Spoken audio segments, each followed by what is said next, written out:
konkrét állami intézkedések nem úgy csillapították, hanem még felerősítették az elmúlt 2,5 évben az élelmiszerinflációt. Itt látjuk azt, hogy például olyan termékeknél is, ahol tényleg vegytisztán ilyen egzotikus országokból származó import igazából a termék, nem pedig magyarországi termelés, még ott is mi vagyunk az inflációs rekorderek Európában. Jön a Portfolio Retail Day 2025. Ne maradj le az év legkiemelkedőbb kiskereskedelmi rendezvényéről. A portfólió hagyományaihoz hűen ez az esemény is egyedülálló platformot kínál a tapasztalatok megosztására, valamint az iparág legnagyobb kihívásainak közös megvitatására. Részletes program, jegyvásárlás a Portfolio konferenciák oldalán. Portfolio podcastek.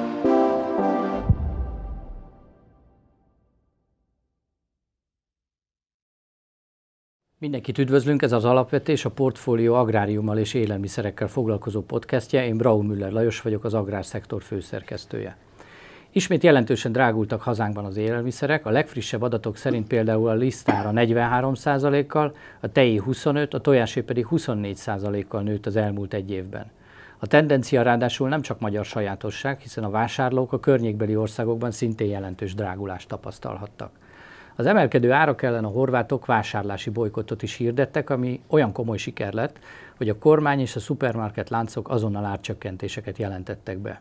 Hazánkban az árstop került újra napirendre, ez azonban a korábbi tapasztalatokból kiindulva sok szakértő szerint többet árt, mint használ.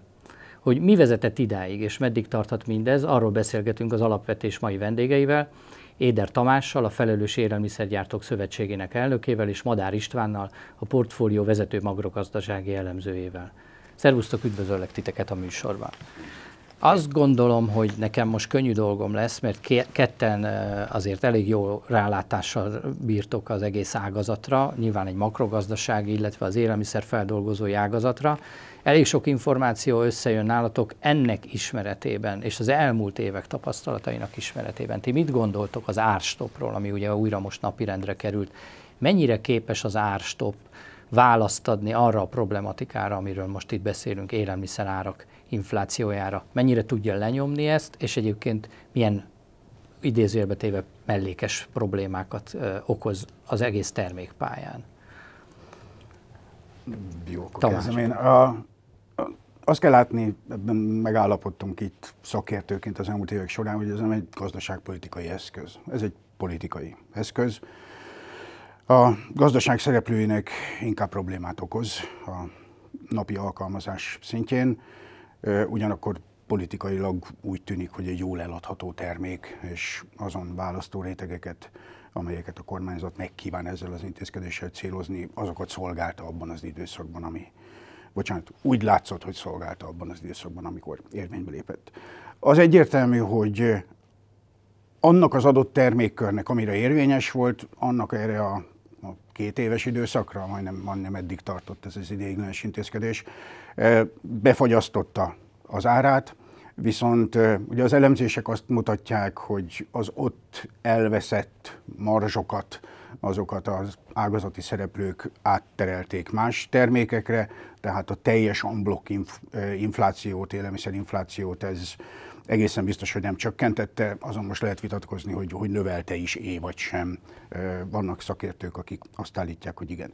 Ugyanakkor, ami nagyon fontos, és pont a legutóbbi élelmiszerinflációs adatok miatt érdemes megjegyezni, hogy hosszú árnyéka van ennek az intézkedések. Mert az, hogy fontos a fogyasztás szempontjából és így az élelmiszerinflációs szempontból is fontos termékek árai nagyon sokáig be voltak határolva gyakorlatilag hatóságilag, az azt jelentette, hogy ezen termékek ára nem tudott az általános élelmiszerinflációval párhuzamosan menni, nem követte azt. És akkor, amikor ezek az intézkedések végre eltűntek, ugye ez teljes egészében a múlt nyár, hiszen a sapka az év végén tűnt el, de utána volt a kötelező akciózás, ami még befolyásolta ezen termékköröknek a fogyasztói árait. Tehát júliustól, teszem idézőjelbe, szabadult föl ezeknek a termékeknek az árképzése. Na azóta indult el az a korrekció ezen termékek esetében, ami az élelmiszer termékpályán egyébként 2021 második felétől már zajlik. És nagyon érdekes, mert hogyha megnézzük, ugye mely termékek szerepeltek a januári inflációs lista elején, tojás, a tej, az étolaj és a liszt. Tehát 4 olyan termék, ami korábban sapkás volt, ergo nincsen csoda, csak időben elcsúszva ezen termékek esetében is végbe megy az az áremelkedés, ami az élelmiszer termékpályán egyébként végbe ment. István, ugye szoktuk mondani, hogy a közgazdaságtanban az a nehéz dolog, hogy nincsen laboratórium, mint ugye más tudományokban, tehát nem nagyon van kontrollcsoport, de bizonyos fokig, amit Tamás mondott, mintha azt erősítené meg, hogy amikor megszűnik egy ilyen intézkedés, és visszatérnek a piaci folyamatok, akkor ugyanoda visszajutunk. Te hogy látod ezt az árstopp? Tulajdonképpen csak egy ideiglenes szünet volt a piaci folyamatokban, vagy milyen problémákat okozott? Igen, alapvetően több szempontból ezt lehet mondani, hogy elhangzott, hogy ez nem egy gazdaságpolitika, hanem politikai eszköz. Valóban arról szól a dolog inkább, hogy hogyan változtassuk meg rövid távon az elosztási viszonyokat. És ugye, ha valaki még visszaemlékszik rá, az előző árstopp is azzal a spekulációval indult el annak idején a gazdaságpolitika részéről, hogy most van egy nagy kiszúrás az árakban, de majd ez vissza fog jönni, és azt az időszakot kell átvészelni a fogyasztónak, pontosabban az árstoppnak és ezen keresztül a fogyasztóknak, amíg ez a magasabb ár megvan. Mert az élelmiszerárak hektikusan ingadoznak, most ciklikusan kiszúrt az ára, ezt lecsapjuk, megfogjuk az árstoppal, ennek a költségét lenyeletjük a többi szereplővel, a kiskereskedőtől a termelőig, erőviszonyoktól függően, és majd akkor engedjük el az árstoppot, amikor visszasüllyedne magától is az ár az alacsonyabb szintre, az árstopp alatti szintre,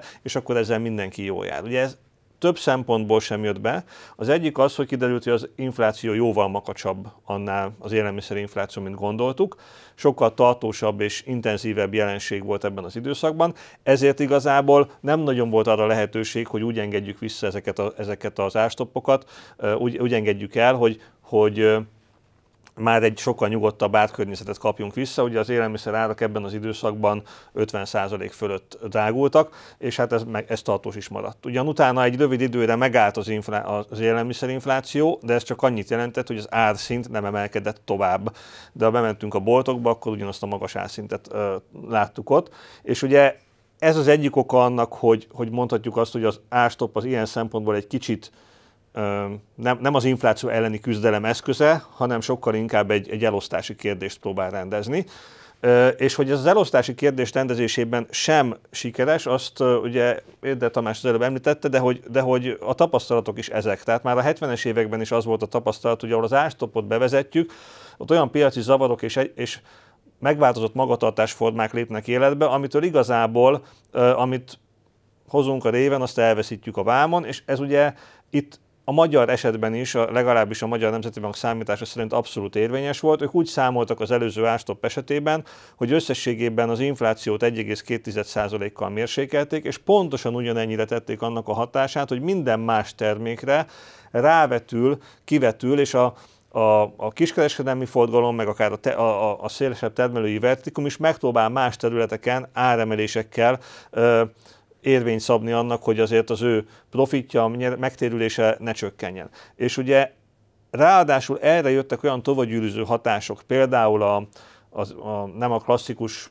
élelmiszer kiskereskedelemben, hanem már a szolgáltatásokkal egybekötött szektorokban, a vendéglátásban, a büfékiszolgálásban, hogy ez a tovagyűrűző hatás már összességében rövid távon is a nettó hatását az árszintekre inkább emelkedőnek lehetne mondani, jó indulaton stagnálásnak. És ugye utána jön az, hogy amikor egyszer majd elengedjük az árstoppot, mert azért ezt mindenki csak ideiglenesnek gondolja, ilyen típusú árbeavatkozás még a kormány által elismerten is hosszú távon káros, de ugye, hogyha ezt elengedjük, akkor nyilván az fog bekövetkezni, hogy ezeknek a termékeknek az ára, különösen ha nem valósul meg ez a spekuláció, vagy ez az árvisszaesés, amire a kormány ilyenkor gondol, akkor ez automatikusan visszaemeli az árstoppokkal lefolytott termékek árait a piaci árakra. És azzal együtt pedig az együttes hatása az egésznek már biztosan az inflációra nézve, az általános árszintre nézve bizony inkább pozitív, tehát fölhajtó erejű,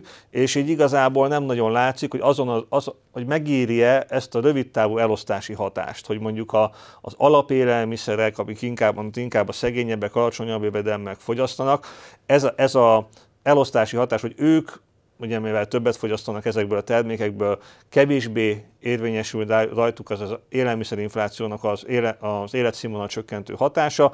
ezért cserébe ezt az egészet visszakapjuk csőstől a nyakunkba, ami összességében biztos, hogy a piaci működés, vagy ugye itt voltál utalás akár a várakozásokon, a bizonytalanságon keresztül, hogyan hat vissza a költségszintekre, az árazási magatartásra, ezekkel együtt azért ez nem tekinthető igazán szerencsés fegyvernek. Tehát tulajdonképpen, hogyha jól értem, akkor azt mondjátok, hogy amíg tart az árstopp, addig minden másnak az ára emelkedik, amikor meg megszűnik, akkor meg az árstopos termékek ára is emelkedik. Tehát igazából nem ússzuk meg az inflációt, sőt lehet, hogy tulajdonképpen még nagyobb lesz, mint lett volna, dacára annak, hogy laboratóriumunk nincsen. Tehát ez az állítás, hogy... Azt gondolom, hogy leegyszerűsítve igen ez az állítás. Még annyit tennék hozzá, hogy például annál a 4 terméknél, amit most a januári élelmiszer inflációt a leginkább meghúzta, ha megnézzük ezen termékeknek az elmúlt több mint 3 évre vetített árnövekedését, akkor azt találjuk, hogy az általános élelmiszerinflációs szintet, tehát ennek az időszaknak az általános élelmiszerinflációs szintje az idén januárig, 22 elejétől valahol 65-66% körül van. Hogyha megnézzük, hogy mi történt a tojással, a tojás az egyetlen, ami most a növekedésével meghaladta ezt a szintet. De emögött ugye van egy világpiaci, ilyen súlyos piaci zavar, amit elsősorban a madárinfluenza okoz. Itt elpusztult Amerikában, Európában, Magyarországon is rengeteg madár, egyszerűen nincsen kínálat. Hogy ez mennyire nem magyar jellemző, elnézést, de egy ilyen humoros kis epizód hagy legyen. Ma reggel olvastam egy angol nyelvű portálon, hogy Valentin napra adja valami értékeset a kedvesednek, és egy tálca tojás volt mellette. Tehát ez nem egy magyar ügy, ez egy világpiaci ügy. Az összes többi 3 terméknél ugyanakkor azt látjuk, hogy az UHT-tej most érte el azt a szintet, amit az élelmiszer általában elért, az étolaj és a liszt pedig még messze-messze le van szakadva. Tehát nem tudták még a fölzárkózást véghez vinni, hogy végbe megy, vagy sem, azt nem tudjuk, de nyilván a piaci törekvések azok, hogy ezek is korrigáljanak. Magyarul ennek még a következő időszakban lehet olyan hatása, ami növeli az inflációt. Na most ugye említettétek azt, hogy az infláció szerint a mintázat szerint emelkedik végül is. Tehát ha van árstopp, és utána ha megszűnik, akkor emelkedik. És ugye mind a ketten tulajdonképpen utaltatok a várakozásokra, tehát arra, hogy van egyfajta bizonytalanság a piaci szereplőkben, és itt az egyik piaci szereplő, vagy egyik legnagyobb piaci szereplő az a vásárló lehetne. Engem az érdekelne most, hogy szerintetek mennyire járult hozzá az árstopp, ennek a negatív, tovagyűrűző hatásai a későbbi fogyasztás csökkenéshez, amit ugye tapasztaltunk 23-ban, 24-ben. Ez ugye most már kezd az elmúlt, nem tudom, fél évben, hónapokban vissza-vissza épülni, de messze nem olyan ütemben, mint azt azért sokan szeretnék látni. Tehát az a kérdésem, hogy előfordulhat-e az, hogy a fogyasztás csökkenés nem lett volna ekkora, ha akkor nem lettek volna árstoppok? Tudom, hogy ez kicsit nehéz vagy elméleti kérdés. Hát nem tudom, hogy ennek van ilyen közvetlen hatása. Az árstopp nyilván átstruktúrálta a fogyasztói kosarat, ami szintén egy érdekes dolog, tehát például a tej esetében teljesen megfordult a 1,5%-os és a 2,8%-os UHT-tej piaci aránya. Igen, de például a pulykaágazat panaszkodott arra, hogy amikor ugye a sertészcomb meg a csirkemell árstoppos lett, akkor onnantól kezdve nem vettek például pulykát az emberek, igen, akik tehát korábban... Tehát egy átstruktúrálódás egészen biztos, hogy végbe ment ezen termékek javára, ez egy időszakos átstruktúrálódás, de hogy összességében a teljes fogyasztásra ennek milyen hatása volt, bevallom őszintén erre, hogy nem tudnék. Én azt gondolom, hogy az árstoppnak nincs ilyen hatása. Annak van hatása, hogy az árstopp nem hatott összességében az élelmiszer árszínvonalra valószínűleg. És az nagyon szépen látszik viszont, hogy az alapvetően élelmiszer fronton húzó óriási inflációs sok, ami érte a lakosságot, az egy nagyon hosszú távú hatást gyakorolt a fogyasztásra. Tehát azt lehet érezni, hogy még most is tetten érhető az, hogy a lakosság, amikor bemegy a boltokba, akkor nem úgy költ, ahogy egyébként mondjuk a statisztikák szerint költhetne a bére alapján. Ugye az idén, vagy bocsánat, tavaly 2024-ben erre van adatunk, ugye volt nagyjából egy olyan 13%-os bérkiáramlás, és volt egy nem egészen 4%-os inflációnk. És látszik, hogy ennek ellenére jóval kisebb ütemben nőttek a vásárlások. Ugye a kiskereskedelmi forgalomban ilyen 3%-ot alig elérő mértékben, és ez azért van, legalábbis ez a legjobb tudásunk, és korábbi nemzetközi tapasztalatok is erre utalnak, mert egyszerűen a megemelkedett árszintnak van egy olyan pszichológiai sokja, főleg ha ilyen gyorsan zajlik le, hogy ő azt mondja a fogyasztó, hogy ő akkor sem veszi meg, és ő akkor is úgy érzi, hogy erre nincsen neki pénze, ha egyébként lehet, hogy lenne, meg akarja őrizni a megtakarítási reálértékét, a megnövekedett bizonytalanság, amit az óriási inflációs sok és az ezzel kapcsolatos létbizonytalanság növekedés okoz, ez még növelni is akarja a megtakarításait annak érdekében, hogy legyen egy kis félretett pénze. Ezek összességében nagyon szépen mutatják azt, hogy miért ragad be a gazdaság is egy ilyen 2-3 éve egy ilyen nagyon stagnáló pályába, ahol nincs igazi növekedés, és ugye ez szerintem összefügg az élelmiszerinflációval, az árstoppal szerintem csak annyiban, hogy az árstopp sem fogta meg az élelmiszerinflációt. Igen, ugye az élelmiszerinflációt azért is érdemes külön választani, mert láttuk az elmúlt években, ezekben a legvadabb időkben, amikor a legrosszabb számok jöttek, hogy magasabb, mint a generál infláció, és egyébként ez most is így volt, ugye nem olyan régen jött ki a januári inflációs adat, magasabb volt az általános infláció, mint az elemzői várakozások. Lényegesen úgy tudom, hogy 4,9% volt valahol talán az elemzői konszenzus, és végül 5,5% lett a tényadat. Az élelmiszerinfláció viszont 6%, olyan tényezőkkel, amiket ugye itt említettünk, hogy liszt, tej, tojás, amik ilyen 20-40%-os, tehát egy egészen horror inflációja van. Miért van az, hogy az élelmiszerinfláció az elmúlt években rendre magasabb volt, mint az általános infláció? Talán azért is fontos ez, mert ugye a vásárlók ezzel szembesülnek nap mint nap. Tehát ha az új autók ára emelkedik, azt el lehet halasztani, az autócserét egy darabig, talán még a nyaralást, meg ilyen dolgokat is. Ugye az élelmiszer vásárlás az egy napi teendő. Miért van az, hogy itt a legmagasabb? Ennek mi áll a hátterében?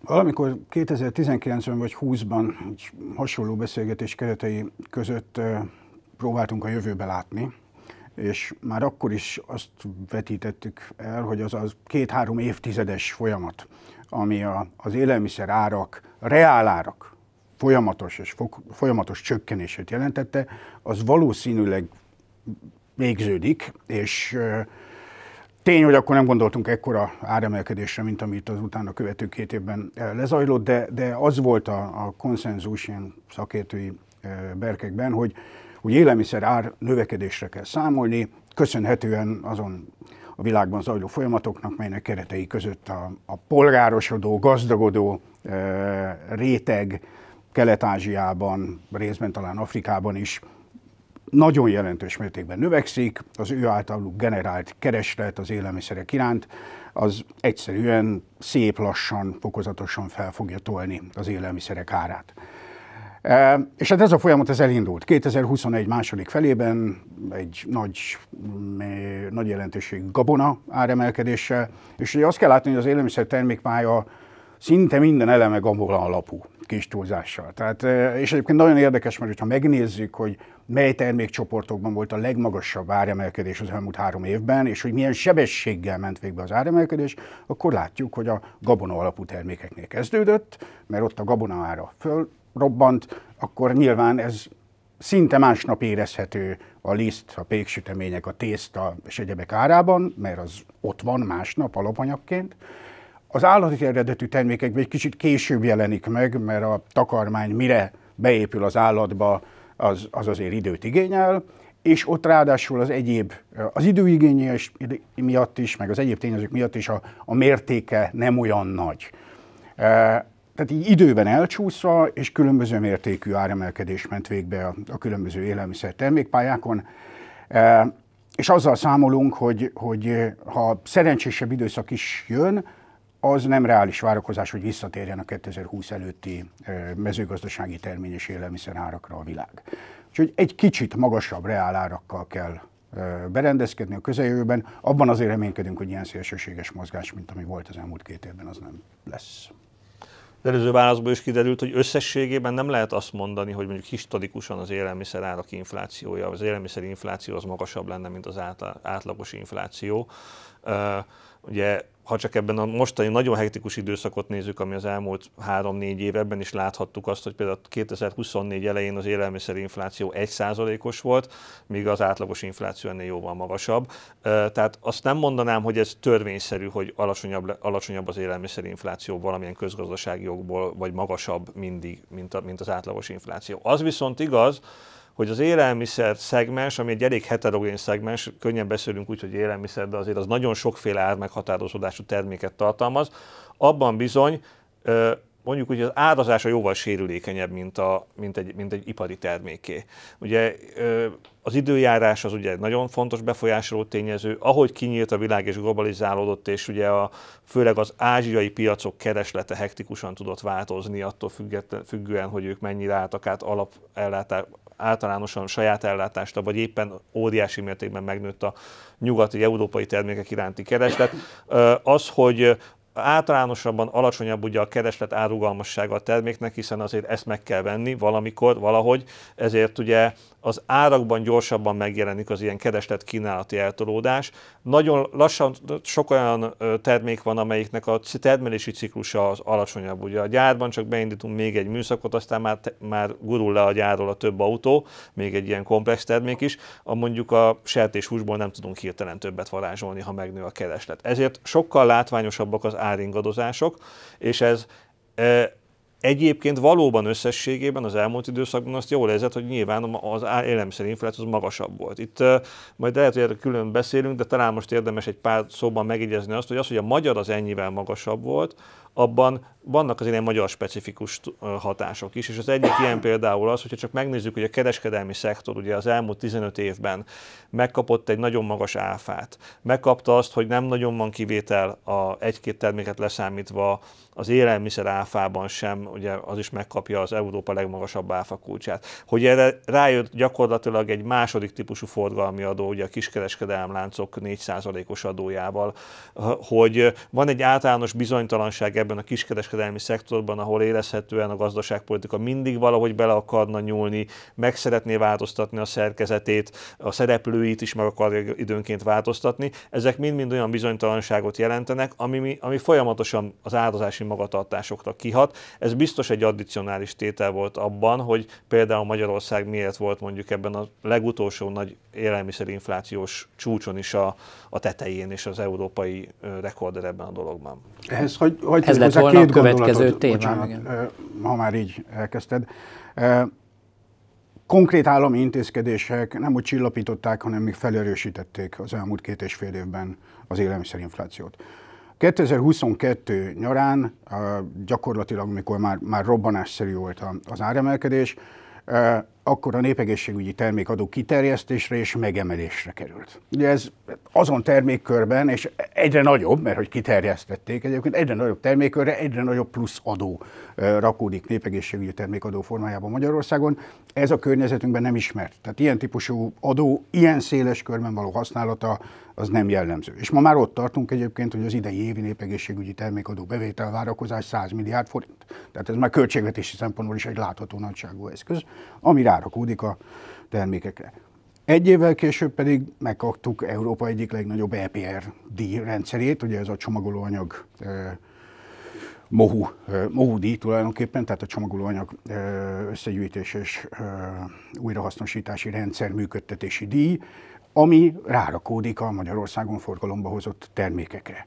És akkor még sok ilyen apróság jött itt az elmúlt időszakban, éppen ma láttam, hogy ugye a cégek számára a vízközműdíjak automatikus inflációval megegyező növelése a következő hetekben szóba jöhet. Tehát így rakódnak, és mint a guánó, kapunk egy szép nagy pakkot a fejünkre, és akkor összehasonlítjuk olyan országok polci áraival a magyar polci árakat, ahol ugyanez nincsen. És ez egyébként az elmúlt hónapok során ez nekem személy szerint is nagyon kényelmetlen szituációk sokaságát hozta, mert nagyon sokan az élelmiszeriparon kérik számon azt, hogy miért van az, hogy ez és ez a termék Szlovákiában olcsóbb, vagy Romániában olcsóbb, vagy már akár Ausztriában is olcsóbb. És akkor én visszakérdezek, hogy nem az a meglepetés-e, hogy nem Magyarországon a legdrágább az élelmiszer. Hiszen egy ilyen nagyon egyszerű hüvelykúj elemzés, és azért elnézést kérek, de el kell mondanom. Tehát azért Európában az élelmiszer előállításnak gyakorlatilag a legnagyobb költségtényezője szinte minden élelmiszer esetében az alapanyag, tehát a mezőgazdasági termény. Erre rakódik rá egy tranzakciós költség, és a végén kikerül a gyárból bizonyos költség mellett a cucc. Na most a mezőgazdasági alapanyagárak a nagy, nyitott Európai Uniós piacon eléggé kiegyenlítődöttek. Nagy különbség nem lehet. Van nyilván itt, de nagy nincsen. Az átalakítás költsége, mondhatjuk azt, hogy Magyarországon kevésbé hatékonyan működnek mondjuk a cégek, ez sok cégre valóban igaz, de ugyanakkor még a bérszintünk egy kicsit alacsonyabb, úgyhogy ez a kettő kompenzálja, de egyszerűsített módon azt lehet mondani, hogy a gyár végén körülbelül ugyanazzal az önköltséggel jön ki Magyarországon a darabolt hús és a dobozos tej, mint bárhol máshol Európában. Ezek után, hogyha megnézem azt, hogy mit tevődik rá ezt követően a termékre, és azon termékek esetében, ahol 18 és 27%-os áfa van, meg még kiskereskedelmi adó, meg még népegészségügyi termékadó, akkor innentől kezdve az ember azt mondaná, hogy minek utána ez a legnagyobb teher, Magyarországon kellene a legnagyobb élelmiszeráraknak lenni, azon termékek esetében, ahol 27% áfa van. Ehhez képest Magyarország 2023-ban érte el az Európai Uniós átlagos élelmiszer árszintet. Tehát annak ellenére, hogy az ágazat termékein a legnagyobb teher van, annak ellenére 23-ban értük el az átlagot. Mi következik ebből? Minek utána a költségek ugyanazok, a magyar termékpálya jövedelem hiányos. Egyszerűen csak a jövedelem különbség okozhatja azt, hogy még mindig csak az Európai Uniós átlagon vagyunk, és ez látszik is az ágazat szereplőin. Ez most már a kiskereskedőkön is látszik az elmúlt évek során, korábban nem volt jellemző, de látszik az élelmiszeripari feldolgozókon. Úgyhogy ezek az összehasonlítások azt gondolom, hogy nem fairek. Ugye a magyar társadalom hozott 11 néhány évvel ezelőtt egy olyan döntést, hogy az adózási struktúrát úgy alakítja át, hogy a fogyasztási adókra nagy súlyt tesz, más adók meg nem akkorák. Na most az élelmiszer termékpályán lévő magasabb adókat nem kompenzálja azt, hogy nincs örökösödési adó, meg én nem tudom, az autóadó nem olyan magas, tehát hogy más a struktúra, rárakódik egy nagy adó, akkor szembesülnünk kell azzal, hogy a polcon is potenciálisan drágább lesz a termék, mint ott, ahol nem rakódik rá adó. És az, hogy ez nem így van, az csak azért van, mert nem tudunk előállítani megfelelő jövedelmet. És ez aztán meg is látszik a fejlesztéseinkben, meglátszik a hatékonyságunkban, és ez egy ilyen spirál, ami elég ijesztő. Ugye ezzel kapcsolatban annyit érdemes hozzátenni, hogy tényleg a számok nagyon szépen mutatják azt, hogy van magyar extra hatás ezen az áfán, vagy ezen az egész élelmiszer inflációs pályán, és el lehet mondani ezeket a tényeket, de csak a számokat megnézzük, akkor is azt mondhatjuk, hogy ugye 2015 óta, ez egy szép nyugalmas időszak volt, ugye nagyjából ez a nulla infláció körüli időszaknak a közepe, 2015 óta a magyar élelmiszer árszint az a duplájára nőtt. Ugye nincs még egy olyan ország Európában, ahol ez duplázódott volna. Ugye az idén még, ez decemberi szám, a januári szám még magasabb, és tehát ez már bőven duplája.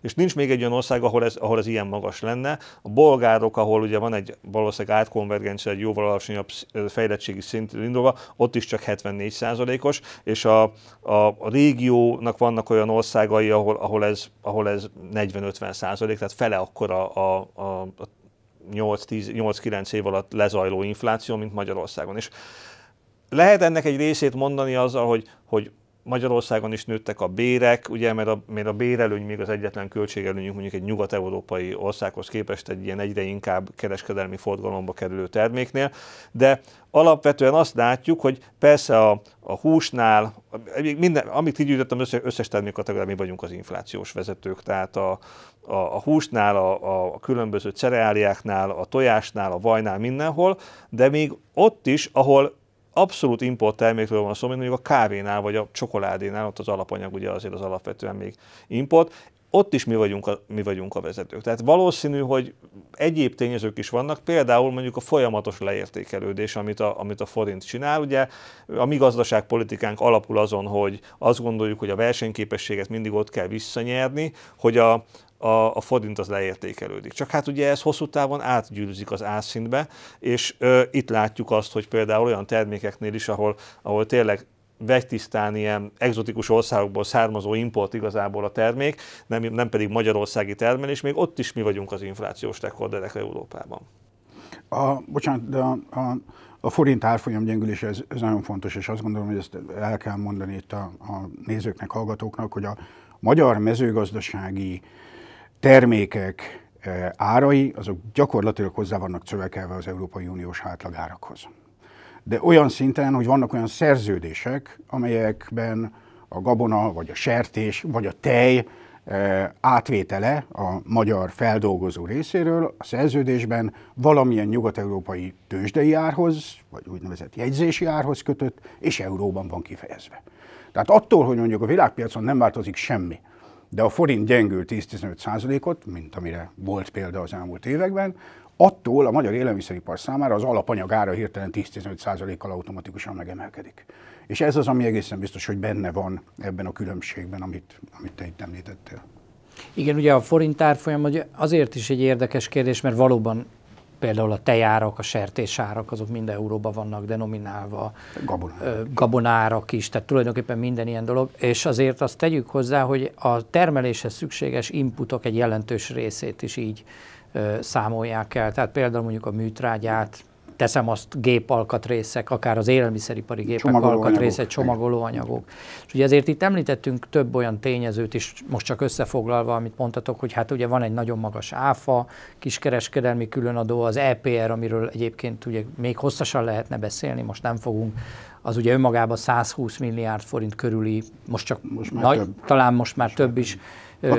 A többlet, ami kiadást jelent az élelmiszeriparnak, akkor ugye eleve ezek a várakozások nem alakulnak jól, tehát egy picit valóban vannak például a kereskedelemmel kapcsolatban hol jogi, hol nyilatkozatbeli támadások, idézőjelbe téve a kereskedelem ellen, talán ők is egy picit, ha megtehetik, vastagabban fog a ceruzájuk.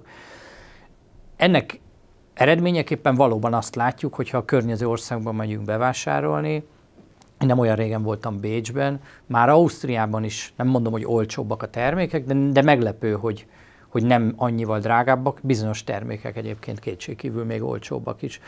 Egy ilyen környezetben, amikor érzik az emberek ezeket a hatásokat, például Horvátországban, és elindul egy ilyen kereskedelmi bolykott, nálunk is volt egy ilyen felhívás különösebb hatás nélkül, tehát elmaradt ez a hatás. Egyébként egy kereskedelmi bolykott, ez mennyire jelenthet megoldást, mennyire gazdasági aktus ez, vagy mennyire inkább egy ilyen elégedetlenségnek a kifejezése, egy ilyen mozgalom, mennyire szimbolikus szerintetek egy ilyen vásárlási bolykott? Megoldhat ez bármit? Azt mondjuk ugye, hogy Horvátországban akkora hatása volt, hogy rögtön elkezdtek ilyen különböző akciókat belengetni. Nem tudjuk, hogy ezek meddig fognak tartani. De általában szerintetek egy bolykott az működik a gazdaságban? Én azt szoktam, hogy a gazdaságban nincsenek csodák, tehát rövid távú hatása lehet, de aztán úgyis kompenzál minden előbb-utóbb. A bolykott az egy ugyanolyan politikai akció, mint az ársapka. Tehát ideig, óráig befolyásolhatja a folyamatokat, de középtávon egészen biztos, hogy visszakorrigál a piac. Egyébként a horvát intézkedésről azért még annyit, hogy ugye nem csak a kiskerláncok léptek, és nyilván egyébként elkezdtek egyezkedni a beszállítókkal is, azért csitítsuk egy kicsit ezt a mozgalmat, de itt a kormány is lépett, és bevezetett ársapkát sok-sok termékre, de ezzel párhuzamosan az ársapkás termékeknek, hogy már meglépte, vagy csak megígérte, nem tudom, de az áfa csökkentéséről is döntött. Tehát ott az intézkedés ilyen értelemben kettős. Ugye nálunk ilyen nem volt.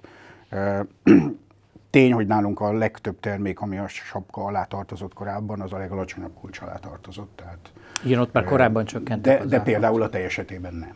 Igen. Én nem gondolom, hogy ennek hosszú távú hatása lesz még a horvát élelmiszerpiacra sem. Az más, hogy ott most sok-sok termékre ársapka lesz, ennek az összes kellemetlen következményével együtt. István, szerinted egy ilyen bolykott az egy közgazdasági kategória, vagy inkább egy ilyen Facebook mozgalom? Hát közgazdasági kategória, hiszen hat a keresletemen a kínálatra, de valóban, hogyha végig gondoljuk, hogy hogyan hat rövid és hosszú távon, akkor azért nem tűnik úgy, hogy ez egy ilyen nagyon egészséges, vagy egy ilyen nagyon sok változást kikényszerítő aktus lenne. Ugye rövid távon nyilván hat a keresletre, mert visszafogja a keresletet. De amit egyik nap nem vesz meg az ember a boltba, azt másnap megveszi, hogyha egyébként alapvető fogyasztási cikk nála. Tehát nem biztos, hogy egyébként mondjuk már akár egy hó végén, vagy mondjuk fél éves viszonylatban ezek a kiskereskedelmi cégek, ezek azt fogják látni, hogy óriási lyukat ütött ez a bolykott az ő forgalmukon. És ugye emiatt igazából azért egy ilyen bolykott nem biztos, hogy tartós kereslet visszaeséssel párosul. Ugye a másik dolog, hogy akkor hogy viszonyul rá a kínálat. Ugye, hogyha a kínálat is azt mondja, hogy nem biztos, hogy ez tartós, akkor neki nem kell az árazásban feltétlenül nagyon nagyokat mozognia. Ráadásul, hogyha ezt valami közgazdasági törvényszerűség okozza ezt az inflációt, akkor akkor azt tudná csak ezt tartósabb árrendezést kikényszeríteni, ha valóban megváltozna a lakosságnak a fogyasztási szerkezete, és hirtelen élelmiszerek helyett ikarszobabútort vásárolna mindenki csak, ami érezhető, hogy mennyire abszurd, tehát hogy ilyen módon átalakítani a fogyasztás szerkezetet, főleg ennek a legalapvetőbb szintjein szerintem nem nagyon lehet, ezért valószínű, hogy a bolykottnak igazából az árazási magatartásra csak rövid távon van hatása. Ráadásul egyébként, ha valami rövid távon piaci zavart okoz, tehát mondjuk esetleg megromlanak termékek, értékesített nem maradt termék, akár veszteséget is okoz a cégeknek, de egyébként nem számítanak hosszú távú kereslet visszaesésre, akkor még akár drágíthatnak is. Tehát nem hiszem, hogy a bolykott összességében azon kívül esetleg jó, hogyha azt látjuk, hogy esetleg a bolykottot komolyan veszik a termelők és a kereskedők, és esetleg valamiért elkezdett volna vastagabban fogni a ceruzájuk az indokoltnál. Ugye itt ebben a nagy inflációs időszakban ment arról a vita, hogy volt egy ilyen mohóságból fakadó profitinfláció, amit vissza lehet ilyenkor nyesegetni, akkor lehet arra hivatkozni, hogy esetleg ezt kicsit észbe kapnak a termelők és a kereskedők, hogy hát akkor nem nyomom meg mégse az árakat, mert érezhetően keményebb a korlátja ennek az áremelésnek, mint amit én feltételeztem. Ehhez ismernek kéne jobban a horvát élelmiszeripar profitabilitását, meg az ebben való dinamikákat, én ezt nem ismerem, megmondom őszintén, ezért nem tudom megmondani, hogy volt-e az ottani élelmiszeri inflációnak egy ilyen esete. Az biztos, hogy a horvát gazdaság elég jól pörög, jelen pillanatán a leggyorsabban növekvő régiós gazdaság. Ilyen szempont sokat profitál a turizmus helyreállásából a Covid után, ezért biztos érzékeltek egy olyan keresletnövekedést esetleg a cégek, amiket bátrabban követett esetleg egy erősebben megnyomott ceruza. Szerintem ezzel együtt is azt gondolom, hogy a bolykott az egy nagyon, nagyon szerény eszköz, de egyfajta ilyen árérzékenységet felmutató fogyasztói magatartás illusztrálására jó, de hosszú távon nyilván akkor is azt fogja meghatározni az élelmiszerárak dinamikáját, amit az alapvető kereslet, kínálati és költségszintek indokolnak. Ez egyfajta üzenet egyébként a kiskelláncok felé, de egészen hasonló módon hat, úgy látom most a magyar politika részéről tett megnyilatkozás is. Ugye itt többen nyilatkoztak meg az elmúlt napokban miniszteriális szinteken, hogy itt valamit csinálni kell, és erre föl azért az elmúlt napokban már jöttek a bejelentések a kiskerláncok részéről, hogy na, akkor most csökkentjük ennek és ennek, a tejnek az árát csökkentjük ezen és ezen élelmiszereknek az árát. Úgyhogy nyilván ők is fölmérték azt, hogy az ársapka esetleges hatása az lényegesen negatívabb, mint hogyha ők most akkor visszaüzennek a politika felé, hogy jó, igen, értettük, próbálunk magunkon önmérsékletet kifejezni. Amire egyébként van is tér, azt azért el kell mondani, hogy az elmúlt 3 év a mars szempontjából nagyon érdekes folyamatokat hozott. Már most a kiskereskedelmi mars szempontjából. 2022-ben, amikor robbanásszerű volt az infláció, akkor a élelmiszer kiskereskedők hajlandók voltak a marzsukból lemondani egy részről. De az élelmiszeripari átadási árak növekedése lényegesen nagyobb volt, mint a fogyasztói árak növekedése. Ez 2023-ra már nem igaz, és 2024-re végképp nem igaz. Megfordult, tehát a mi átadási áraink növekedése lényegesen alulmúlta a fogyasztói ár növekedést. Tavaly konkrétan az a helyzet, hogyha éves átlagot nézem, az élelmiszeripar tavaly egész évre alacsonyabb átadási áron adta át a termékeket. Így pontos. Az élelmiszeripar belföldi értékesítési árai átlagosan tavaly alacsonyabbak voltak, mint egy évvel azelőtt. Ehhez képest ugye a fogyasztói árakban végbe ment egy növekedés, a kettő közt van az a marzs növekedés, amit a kiskereskedők alkalmaztak. Kénytelenek voltak alkalmazni egyrészt az adójuk összehozása érdekében, másrészt pedig hát az elmúlt 2-3 évben a forgalom csökkenése az azt eredményezte, hogy ugyanazt az üzlethálózatot, ugyanazt a melóst, ugyanazt az energiaszámlát egy alacsonyabb forgalomból kellett kihozni, a reál értéken alacsonyabb forgalomból, úgyhogy marzsnöveléssel védekeztek. De voltak olyan termékek, ahol ez a marzsnövekedés az tényleg egészen meglepő volt. Tavaly júliustól, tehát amikor szabadon lehetett az inkriminált sapkás termékeket is értékesíteni, ott azért nagyon durva marzsnövekedést alkalmazott jó néhány kiskereskedelmi lánc. Az AKI gyűjt erre vonatkozóan, az Agrárkutató Intézet gyűjt erre vonatkozóan adatokat, és ott például az látható, hogy az UHT tej esetében, a 2.8-as UHT tej esetében tavaly az év végén már közel 50%-os volt az árrés, amit az átadói árra a kiskereskedő rárakott. Nyilván ezzel próbáltam meg kompenzálni az előző időszak azon terméken elszenvedett veszteségeit, de ez azért durva, tehát itt most azért rövid távon van miből visszavenni egy kicsit ezeknél a termékeknél, azt gondolom. Ez érdekes, amit mondtál, hogy az előző időszakban elszenvedett veszteségeket próbálják behozni, mert ez visszakanyarodik a beszélgetés elejére, hogy tulajdonképpen az árstop, vagy az ársapka, vagy kötelező akciózás, most mindegy, hogy nevezik, ugye egy többféle komplex intézkedésről volt szó, tulajdonképpen végül is nem tudja lenyomni az inflációt, legfeljebb más hova helyezi és elodázza időben. És hosszú az árnyéka. Így van, így van. Beszéljünk még nagyon röviden arról, hogy itt tulajdonképpen az élelmiszeriparnak milyen lehetőségei vannak arra, hogy egy ilyen nagyon mozgó célpontokkal teli világban ő maga a hatékonyságát növelje. Ugye említetted azt, hogy az élelmiszerágazat talán egy-egy nagyon komoly, nagyon felkészült szereplőt leszámítva az élelmiszerágazat egészen nem annyira hatékony, mint Nyugat-Európában. Most ugye vannak pályázatok a csőben, nagyon sokat vár ettől az ágazat, több 100 milliárdos fejlesztési források érkeznek, illetve fejlesztések valósulhatnak meg, és ugye azt mondják, még pontosan nem látjuk a benyújtott pályázatokat, hogy alapvetően itt automatizáció, munkaerőkiváltás, energiahatékonyság, tehát általában minden a hatékonyság irányába mutat. Ez gondolom 2025-ben még nem éreztetheti a hatását. A következő években lehet-e olyan hatása, hogy tulajdonképpen az a nettó önköltségi ár vagy átadási ár csökken, amivel dolgozik az élelmiszeripar? Hosszú távon mindenképpen ez a cél. Rövid távon nyilván nem. 2025-ben egészen biztos, hogy nem, hiszen jó, hogyha a pályázatokat elbírálják az idén, és egyáltalán évvégéig talán a pályázó tudja, hogy hozzájut ehhez a támogatáshoz, vagy sem. De hogy mennyire nagy az igény, és milyen óriási az ágazatban a lemaradás, az pont az jelzi, hogy milyen mindenki számára meglepő módon nagy az igény, ami megjelent a támogatásért. Ugye itt két csomagban egy 150 és egy 50 milliárdos csomagot hirdettek meg. Az 50 milliárdos az a kicsi üzemeknek, a 150 pedig a közepesebbnek, nagyoknak. És a 150 milliárdos keretre több mint 700 milliárdos igény érkezett be. Tehát látszik, hogy az ágazat érzi, hogy ha nem lép és nem fejleszt nagyon gyorsan, akkor itt súlyos problémák lesznek. Meglátjuk, hogy ezt hogy kezeli majd a döntéshozó, tehát hogy tud-e még keretet átcsoportosítani máshonnan, mert ez azért az 5-szörös különbség, ez nyilván potenciálisan az elégedetlenséget fogja felszítani, hogyha 700 milliárd fölötti igényre csak 150 milliárdot fognak kiosztani. De igen, a válaszom az, hogy középtávon egészen biztos, hogy ennek érdemi hatása kell, hogy legyen a magyar élelmiszeripar hatékonyságára.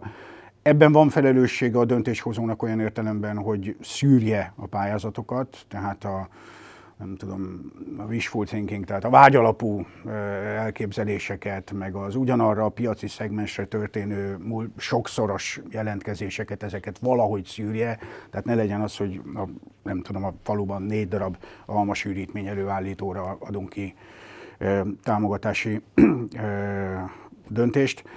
Tehát van ilyen felelősség a döntéshozónak, de a beruházóknak is nagy felelőssége. Tehát azt gondolom, hogy a magyar élelmiszeriparnak most olyan szempontból vizsgáznia kell, hogy azt a hatalmas összeget, amit ő most kap, azt a lehető legjobban fordítsa be, mégiscsak az adófizető pénzét fogjuk itt befordítani termelésbe, és hogyha ez nem hoz szignifikáns hatékonyságjavulást, akkor teljesen jogosan fogja számon kérni rajtunk az adófizető, hogy mi a túrót csináltunk itt az elmúlt időszakban.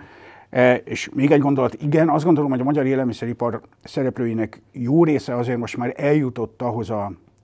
eljutott abba a fejlesztési síkba, amikor nem a régi kuttert kell új kutterre cserélni, meg nem a 40 éves pasztőrözőt kell újra cserélni, hanem már érdemi automatizációs, robotizációs és IT alapú megoldások is bekerülnek a rendszerbe. Úgyhogy ilyen szempontból én bevallom őszintén optimista vagyok, remélem, hogy józan optimista, és azt gondolom, hogy 2-3 éven belül ennek az eredményét érdemben látnunk kell. István, ez látszani fog az infláción? Igen, ezt akartam mondani, hogy én ezt nagyon messziről felülről tudom nézni, és ugye alapvetően 2 dolgot tudok ehhez kapcsolatban megjegyezni. Az egyik az inflációra vonatkozik valóban, a másik még korábban, hogy ugye azt se felejtsük el, hogy időközben valószínűleg az élelmiszeriparból is hiányzik jelentős mennyiségű uniós fejlesztési támogatás. Ugye abból nagyon, nagyon elapadtak a források, és a kormányzat kifejezetten korábban törekedett arra, hogy az uniós forrásokat minél inkább ilyen gazdaságfejlesztési célokra forgassuk be. Viszont mivel most annyira ugye megálltak, vagy nagyon alacsony intenzitást süllyedtek az uniós forrásfelhasználások az ismert Brüsszellel kapcsolatos viták, purparlék miatt, hogy emiatt igazából lehet megpántlikázni, különböző programoknak elnevezni költségvetési forrásokat, de azt érdemes megnézni, hogy egyébként ez összességében növeli a fejlesztési forrásokat, vagy minden egyéb tényező dinamikus változását is figyelembe véve nem is biztos, hogy olyan óriási forrásbevonást tesz lehetővé mondjuk az élelmiszeripar számára. Ezt mindenképpen érdemes megvizsgálni. Most például pont említetted az alma südítményt, így például, azt emlékszem, én jártam több olyan faluba, ahol arra még ki volt írva az uniós támogatásos tábla, hogy az abból történt. Tehát most valószínűleg ugye ugyanezt adóforintokból kell előállítani. És ugye sajnos az a helyzet, hogy a költségvetés helyzete meg még mindig nem olyan, hogy azért bőven